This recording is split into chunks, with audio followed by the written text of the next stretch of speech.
Welcome everybody to Marley Molina's presentation, Applying Psychological Models for Individuals, Groups, and Organizations.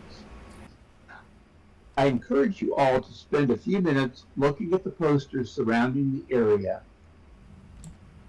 To the far right is a tree representing milestone moments in Marley's life, and is something that anyone can do to get a better insight into their own lives. Next to that is a couple of posters showing symbolic modeling builds that were done during one of Marley's workshops. Next to that is the Gestalt cycle of experience, one of the topics Marley will be discussing today. To the right of the stage is another poster describing the steps in another process that Marley will discuss. Other posters around the circle describe some of the programs we offer here. You can use your camera to zoom into each of the posters, or after the program, you'll look at them more closely. Next to us is the Butterfly Gallery. Marley has a new exhibit there called Neurographics in one of the downstairs wings. You will find a sign there linking you to a video that explains what neurographics is. And you can create your own versions at home and make them part of the exhibit by sending them to Francisco Koolhoven at francool574@gmail.com. It's easy and it's fun. Marley has her own website at the address in chat. When you go there, you will see a resources link that will take you to materials for professionals, educators, and creatives, including her Being Alive manual, from which much of today's presentation is based. You can download a copy of Being Alive from her website by making a donation. There's also a link to Marley's video playlist under the resources link. Speaking of that, today's session is being filmed by Val Librarian and will be available as a YouTube on Marley's playlist and at Nellie's VW MOOC location. With that, I will turn the program over to Marley. Welcome, everyone. I'm an eclectic by nature. I combine many arts, such as composing and playing music, creating mixed media art, designing, writing, and theater arts, with humanistic experiential psychologies, like the ones I will be speaking about today, and with education that includes years of teaching, training, consulting, course development, and facilitation in academic, adult education, and organizational settings. I have always been driven by creative expression and inspired by the creative processes of people, whether as individuals for self-development, as leaders, facilitators, or educators working with groups and organizations. And for the past 14 years, as potentials for possible exploration in virtual worlds. After doing a lot of innovative stuff in the physical world, I brought my experience, interests, and skills to Second Life in 2007. I developed a way of using the build technology symbolically and metaphorically rather than immersively. I call it symbolic modeling, or SymMod for short. Here's a brief description of how it works. I have people create representations of themselves, their ideas, values, feeling states, decision-making processes, etc., and use approaches from Gestalt psychology to help people acquire new perspectives and insights which would not happen with thinking or talking alone.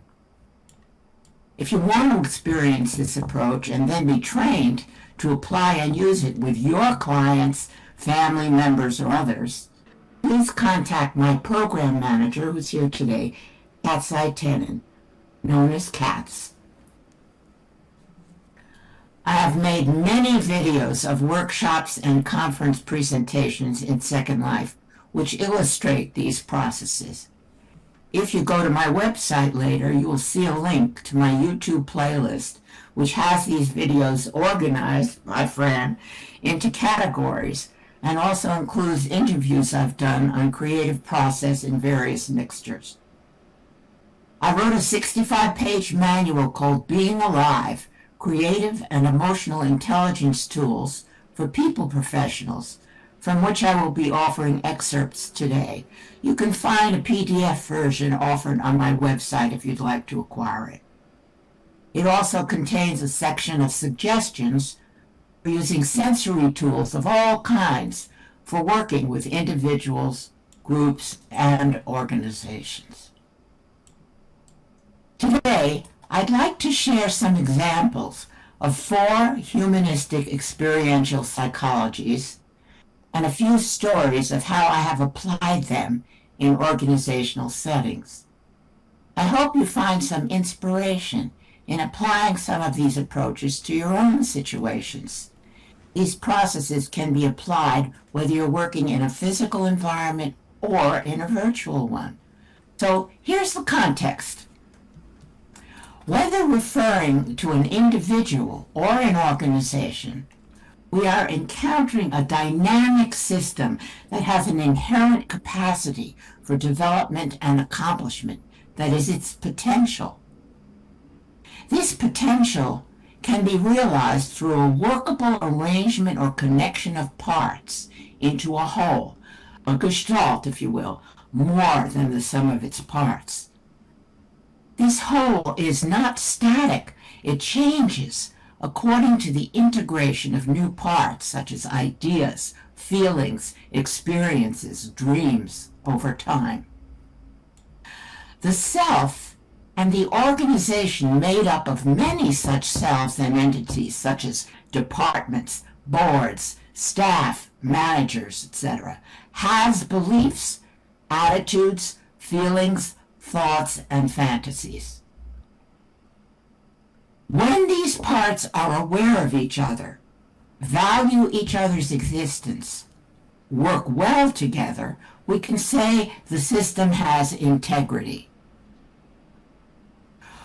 When they are in conflict, competition, denial, or contradiction, the system suffers and is unable to fulfill its mission or potential until and unless it develops more awareness, consciousness, and resolution of opposing parts. For an organization to function effectively, it must become aware of what it is like now, what works well, what gets in the way, how to let go of non-productive values, rules, and behavior, how to focus, envision, and align will and energy output with goals, how to adopt new approaches leading to well-being, however that is defined. Sometimes it must become more aware of what it is up to by exaggerating the process it is already in.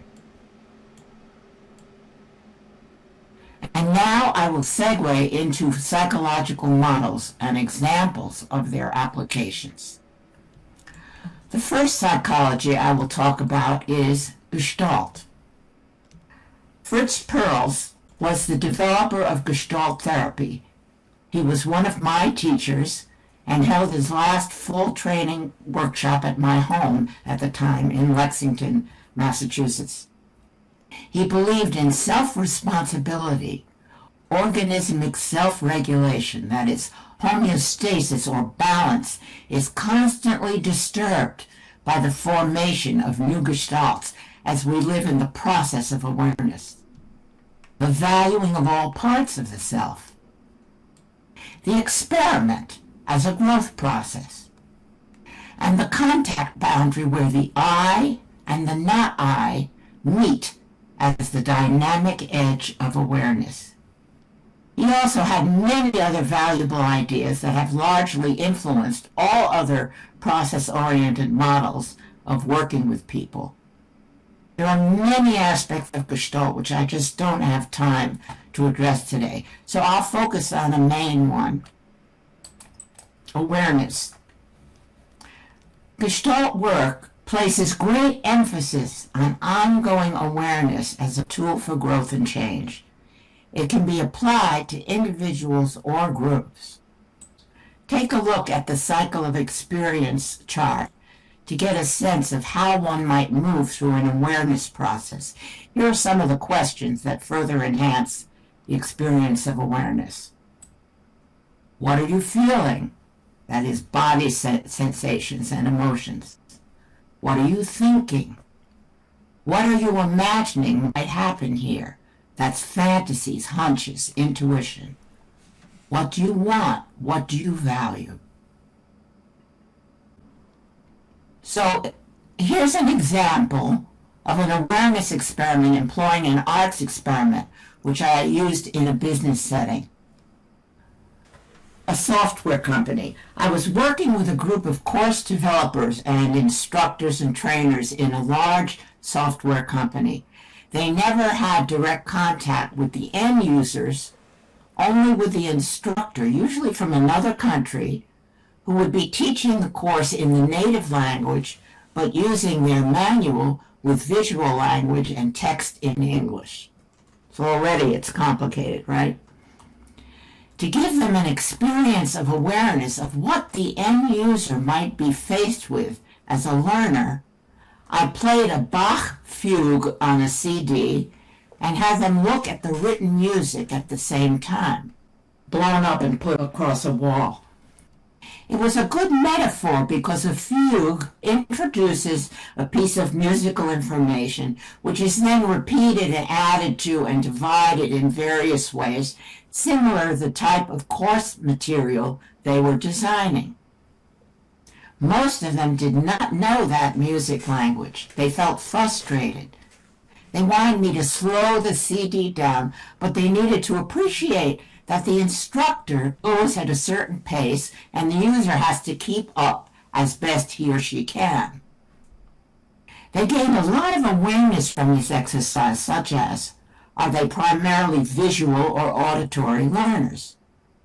What are the applications of how they put the material together and how they instruct instructors for the maximum reception by the end user? They learn to empathize more with the challenge to the instructor and to those for whom they were designing. As a result of this work, they totally changed the way they approached their manual designs, their training of instructors, and their understanding of the needs of the end users, a new Gestalt formation. So you might want to look at resistances, the contact boundary, the impasse, top dog, underdog, and the experiment as other aspects of Gestalt work which could be applied in any situation you want to explore further. And you can find lots of information, books, and other references online. So now we're going to go to the second psychological model for today, psychosynthesis. Roberto Assagioli was the developer of psychosynthesis, and there's a book by him with that name. A core concept of psychosynthesis is that we are dominated by everything with which our self is identified. We're in the process of self-actualizing when we move from self-identification with our roles or skills to self-realization, a quality of being devoid of content, a living center of awareness to the higher self. The method is introspection and offers various activities to unhook ourselves from our primary identifications. An example of this, which you may have run across before, I have a body, but I am not my body. But today I'm going to focus on one aspect of his thesis, which is the notion of will. Moving from will or intention into practice consists of 5 stages, and you see the chart here over here to my left. You can examine it more closely later. Purpose, decision, affirmation, planning, and execution. Now, typically, a person or an organization is strong in some of these stages and weak in others. The consultant can help the organization analyze its cycles and encourage work on the weak links. The task of the consultant then would be to help the organization examine each stage of the will, analyze its strengths and weaknesses in individuals, departments, and the organization as a whole. There are many exercises and procedures for training the will in all its aspects, which the consultant could adapt to the client group. It's not our intention in this brief presentation to give a comprehensive approach to working with each of these areas, but rather to identify their basic components. And here's an example of an experimental exercise you could try later to train the will using sensory tools. Choose an action unrelated to work that is just beyond your capacity in its level of difficulty, such as learning to play a piece on the piano, making a cake from a recipe, singing a song in front of an audience, designing a new workspace or course, and see what happens as you apply the stages of the will. The way I used this with my course manual developers was to have them choose a task unrelated to their work, apply the steps, create a manual for it, and later apply the experience to their task at hand. Now we'll move on to my third model, family systems. Family systems therapy is a form of psychotherapy that focuses on the family as a whole unit. A central tenet of this approach is that a family is an emotional unit and individual behavior must be considered from the context of the family. People are influenced by their family, but each person also influences their entire family. There are many psychological approaches to working with families. Some well known in this field are Bowen, Minuchin, and Satir. I knew Virginia Satir, who described her approach as humanistic, experiential. Once, when she was having dinner at my home, and my younger daughter strove to be part of the conversation, Virginia said to me, "Your daughter has very good interrupting skills." She focused on positive aspects of human potential. If you want to see some differences in approach, there's plenty of information on the web. Here's an example of my using a family systems approach in working with an organization. The CEO who actually hired me knew there was something wrong with the interactions at his company. He responded like the Queen in Alice in Wonderland anytime an employee made a mistake. Off with her head. The person was usually fired or severely threatened, which practically guaranteed that another mistake would be made. The fearful children of the employees' psyches were evident everywhere. As I worked with the CEO, it became apparent that in his family of origin, his stern father did not tolerate mistakes. When we explored what he would have liked instead, he gave a description of a fair, supportive father who explains things and gives rewards for good behavior. He began slowly to manifest this part of himself, and the results seemed miraculous. The number of mistakes being made by employees dropped dramatically, and morale shot up. I also worked with various employees on how they had learned to respond to stress in their families of origin, and what other resources they had. Over a period of 2 years, these colleagues developed many more productive ways of interacting and doing business with each other.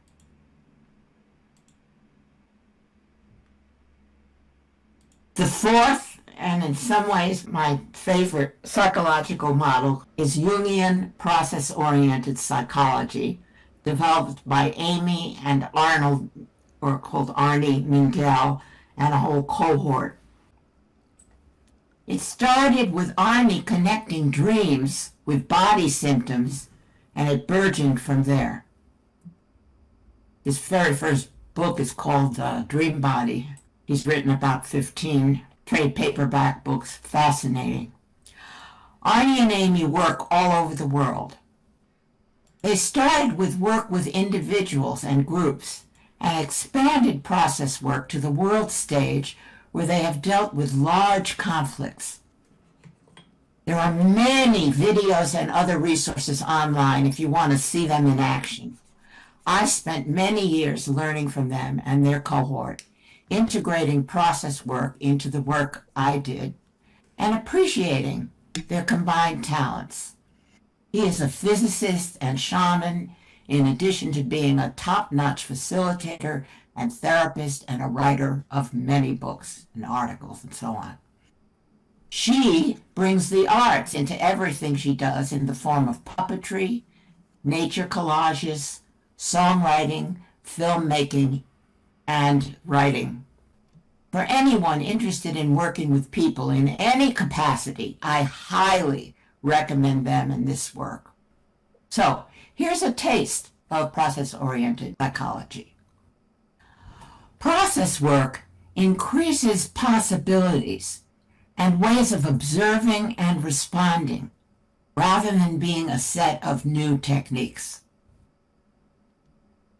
It takes into account the transpersonal aspects of the human experience and makes them a natural part of the work. For people unfamiliar with the term transpersonal, combining spiritual development with psychological development. More explicit permission is given for all aspects of the human experience to be valued. In following the client's process respectfully, the resources available for problem solving are revealed to both client and consultant. We all exist in a field in which all roles and points of view are needed and welcome for the field to be complete. What we are consciously identified with at the time is called the primary process, or sometimes first attention. The unconscious body signals, symptoms, dreams, and synchronistic events occurring simultaneously are called the secondary process, or second attention. Both need to be respected by the process worker. The primary process must be honored first in order to move into the less aware areas. Imagine that you're a bird with human intelligence. You're able to walk on Earth in a particular location and also to fly above it where you can see in many directions. You know that it is possible to land in any spot you can observe. Process-oriented psychology provides this sort of perspective. It enables the process worker, that's what the facilitators called in this work, to be an exquisite observer of herself and others and the whole atmosphere or field, like that bird. Ghost roles and time spirits also hover around. This refers to people or situations mentioned but not present, or what is part of any given group's past. For instance, work on racism always includes slaves and other possible roles. Both the client and the process worker will use any relevant experiences of their own, such as dreams or body symptoms, that arise during the client's work. Both will treat this as additional help and useful information that's in the field at the time. This contradicts the traditional belief in withholding the expression of the helper's inner experience in an attempt to be a projection screen or to manifest a formal professional persona. In process work, the projection process is called dreaming up and takes place as a lively interaction between the process worker and client. All is made explicit, experimented with, named, flipped over to its opposite side, experienced fully, and put to good use. Clients are encouraged to take risks, embrace what they both fear and need in the company of a caring and open guide who is likewise willing to take risks and set appropriate boundaries when need be. Here's a quote from a process worker named Jan Dworkin.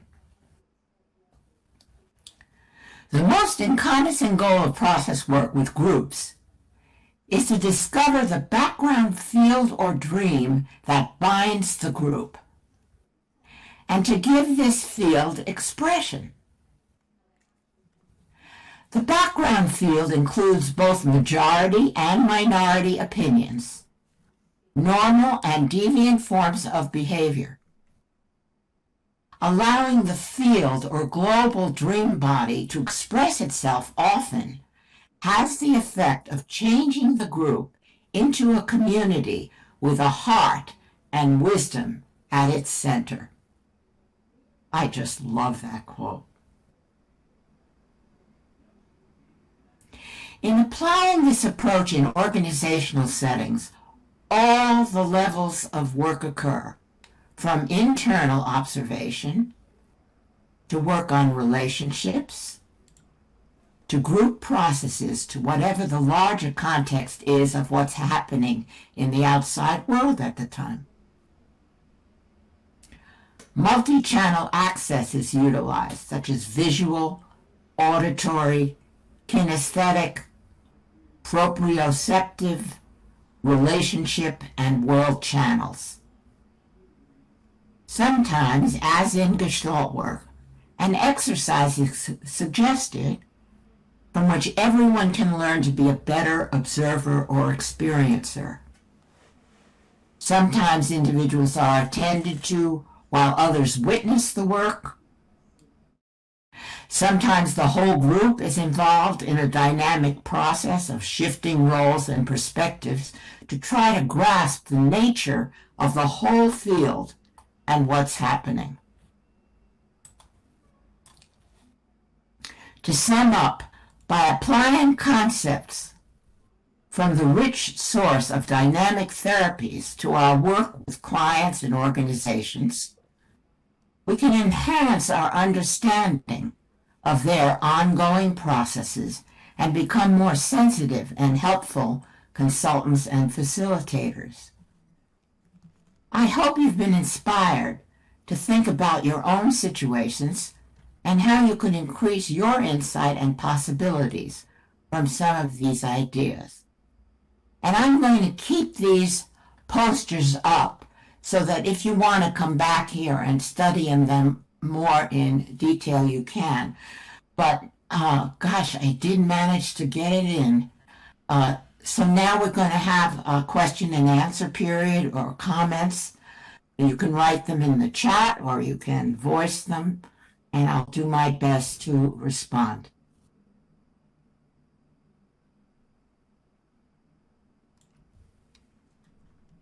We could do a little awareness one. Look at this cycle of experience. So you start with paying attention to your body and any kind of sensation that you might have in your body right now, whatever draws your attention. And you find a place, for instance, that's feeling tight or numb or whatever, and just be aware of it. Now, as you pay attention to it, you draw energy to that place. So we've gone from sensation to awareness to energy. You're drawing energy to the place, and then you take an action. For instance, if you have tight shoulders, you might want to rotate them or lift your arms or something like that. So you take some kind of action as you contact that spot. Different people will take different actions. Some people's actions will be just to meditate on the spot or be still. Notice when you feel some kind of completion. And so you've had contact with the area, you've done something in a state of awareness, and now you close that Gestalt formation, and you can start again paying attention and seeing what emerges. That's basically how the process works. It can be with body sensations, it can be with thoughts, it can be with a fantasy you're having or hunches, it can be with what you're observing in the environment. Okay, so I hope that gives you an idea of that. More comments, questions?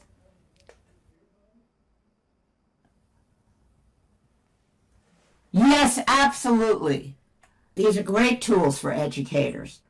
You notice that when I'm presenting these psychological approaches to you, I'm not presenting them particularly as therapy, but as models with valuable ideas for applying in different situations.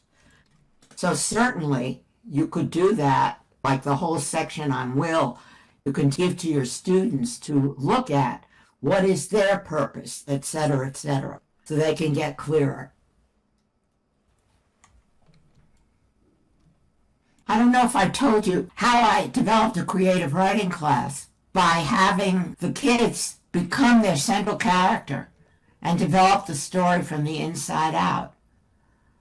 Using Gestalt awareness. I mean, it was fabulous. They loved writing that way because their character was telling them what it was seeing, what was happening, what the conflict was. They didn't have to worry about it.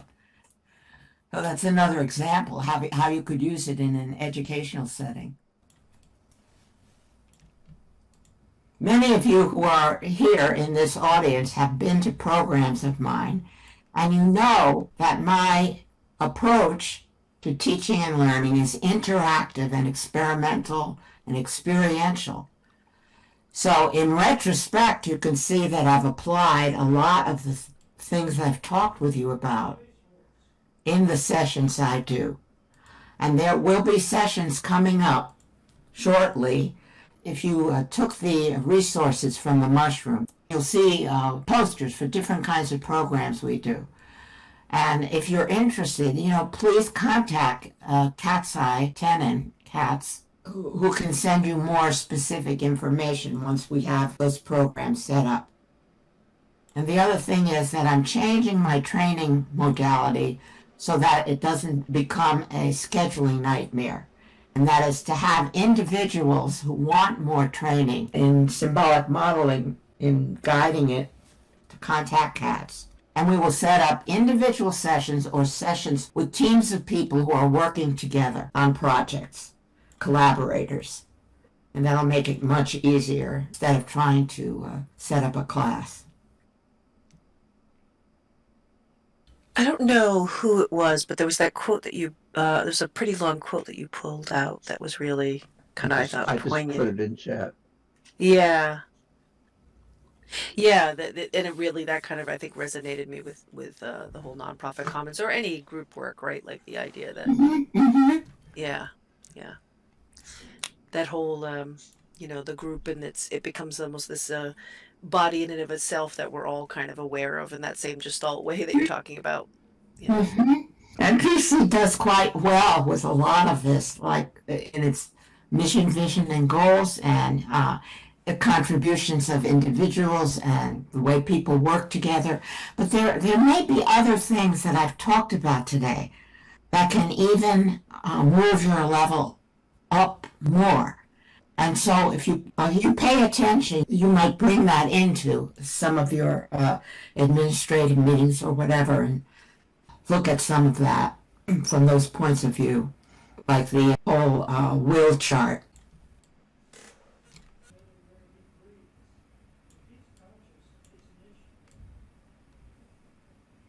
Yes, we could. If people were interested, you need to show your interest in order for us to invest in what it takes to create a program. Around any of these, I would love to do more.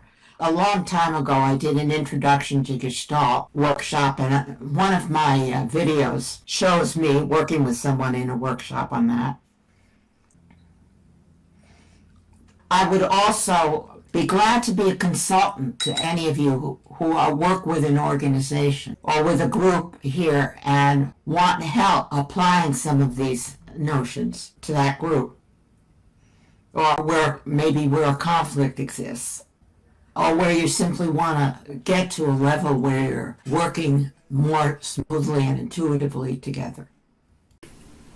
We want to thank you all for coming and look forward to working and playing with you in the future. Please don't hesitate to reach out to Katz and let her know what interests you regarding future programs, consulting, and learning experiences with Marley. If this video is the first time you are seeing this program, we welcome your inquiries and comments.